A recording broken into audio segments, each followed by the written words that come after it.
దేవతలు నిర్మించిన పవిత్ర నగరం అయోధ్య. హిందువులు అత్యంత పవిత్రంగా భావించే నగరాల్లో శ్రీరాముడి జన్మస్థలమైన అయోధ్య ప్రముఖమైనది. త్రేతాయుగం నాటి రామరాజ్యానికి నిలువెత్తు నిదర్శనంగా నిలిచే ఈ నగరం ఎన్నో ప్రత్యేకతలకు ఆలవాలం. విష్ణుమూర్తి 7వ అవతారమైన శ్రీరాముడి చరిత్రలో ముఖ్యమైన ఎన్నో కీలక ఘట్టాలు అయోధ్య నేలపైనే జరిగాయి.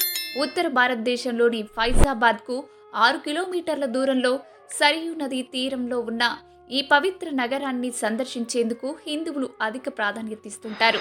ఒక మనిషికి గుణగుణాలు ఎంత ముఖ్యమైనవో తెలియజెప్పే విష్ణుమూర్తి అవతారాల్లో ఒకటైన శ్రీరాముని అవతారం గురించి తెలియని వారుండరు.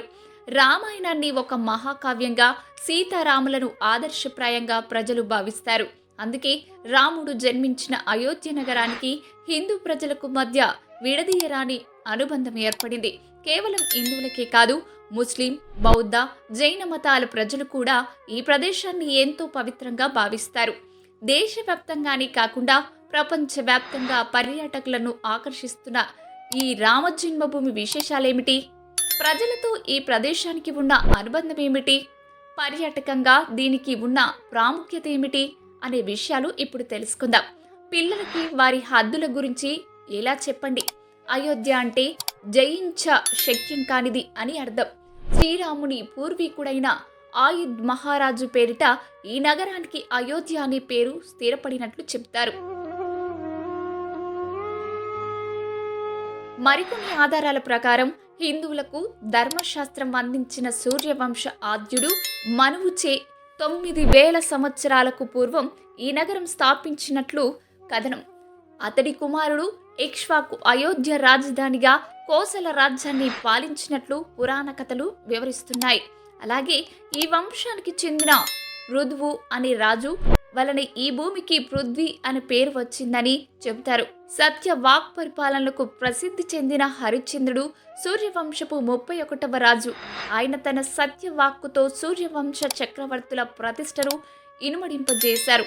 గంగను భూమికి దించిన భగీరథుడు, అయోధ్య రాజ్య విస్తరణ చేసిన రఘు మహారాజుల కీర్తి కూడా ఇందులో ప్రత్యేకంగా చెప్పుకోదగ్గవి. రఘు మహారాజు పాలనలో సూర్యవంశాన్ని రఘువంశం అని కూడా పిలిచేవారు. సూర్యవంశపు 63వ రాజు దశరథుని రాజ్యసభగా అయోధ్య పట్టణం ఉండేది. ఆ దశరథుడి పూజల ఫలితంగా కలిగిన సంతానమే శ్రీరాముడు. శ్రీరాముడు కూడా అయోధ్య రాజధానిగా కొంతకాలం రాజ్య పరిపాలన చేశాడు. అథర్వణ వేదం ప్రకారం దేవతలచే నిర్మించబడిన ఈ నగరాన్ని భువిపైన ఉన్న స్వర్గపురి అని కూడా పిలుస్తారు. అయోధ్య పూజలు, వాల్మీకి రామాయణం, తులసీదాస్ రామచరిత మానస్ వంటి అనేక పురాణ గ్రంథాల్లో అయోధ్య గొప్పతనం విపులీకరించబడింది. కేవలం శ్రీరాముడు మాత్రమే కాదు, బాహుబలి, సుందరి, పాడలిప్త సూరీశ్వరి, హరిశ్చంద్ర, అచల భరత వంటి ఎందరో కారణ జన్ములు ఈ నేలపై జన్మించిన వారే. హిందువులకే కాకుండా జైన మతస్థులను కూడా అయోధ్య ఓ ముఖ్య నగరం. 2000 సంవత్సరాలకు ముందే ప్రముఖ జైన మత తీర్థంకులైన వృషభ, గాంధారాలకు అయోధ్య జన్మస్థలంగా ఉంది. హిందూ, జైన మతాలతో పాటు బౌద్ధ మతానికి కూడా అయోధ్యలో ప్రాముఖ్యత ఉంది. మౌర్య చక్రవర్తుల కాలంలో ఇక్కడ అనేక బౌద్ధాలయాలు, స్మారక చిహ్నాలు నిర్మించినట్లు చెబుతారు.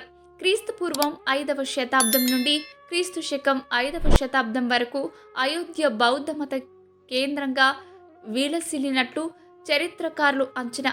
అయోధ్య నగరాన్ని బుద్ధుడు పలుమార్లు సందర్శించినట్లు కూడా కథనం. అదేవిధంగా మొఘల్ వంశానికి ఆద్యుడైన బాబర్ అయోధ్యలో బాబ్రీ మసీదును నిర్మించారు. దీంతో హిందూ, బౌద్ధ, జైన, ముస్లిం మతాల పవిత్ర ప్రదేశంగా అయోధ్యకు ప్రత్యేక పర్యాటక గుర్తింపు లభించింది.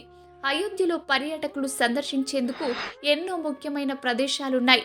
ఆటో రిక్షాల ద్వారా ఇక్కడ ప్రధాన ఆలయాలను, మందిరాలను, రామ జన్మభూమిని, ఇతర పర్యాటక ప్రాంతాలను హాయిగా సందర్శించి రావచ్చు. సరయూ నది, రామ జన్మభూమి ఆలయ ప్రదేశం, అన్నదాన సమాజం, కౌసల్యాదేవి మందిరం, హనుమాన్ మందిరం, వాల్మీకి మందిరం వంటి ఇక్కడ చూడవలసిన పర్యాటక ప్రదేశాల్లో ముఖ్యమైనవి. లక్నో, కాన్పూర్, వారణాసి వంటి ప్రధాన నగరాల నుండి అయోధ్యకు చక్కని రైలు రవాణా సదుపాయం ఉంది. ఇక్కడ విమానాశ్రయం లేకపోయినా లక్నో నుండి రోడ్డు మార్గం ద్వారా బాగా అనుసంధానించబడి ఉంటుంది. అయోధ్య నగరానికి పశ్చిమాన 150 కిలోమీటర్ల దూరంలో లక్నో విమానాశ్రయం ఉంది.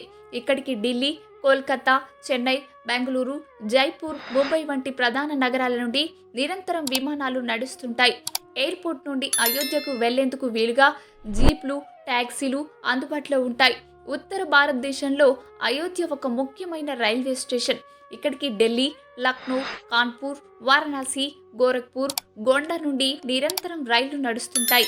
Ayodhya railway station city centre నుండి కేవలం 2 కిలోమీటర్ల దూరంలో ఉంటుంది. అయోధ్యకు అన్ని ప్రధాన నగరాల నుండి రోడ్డు మార్గం ద్వారా చేరుకోవచ్చు.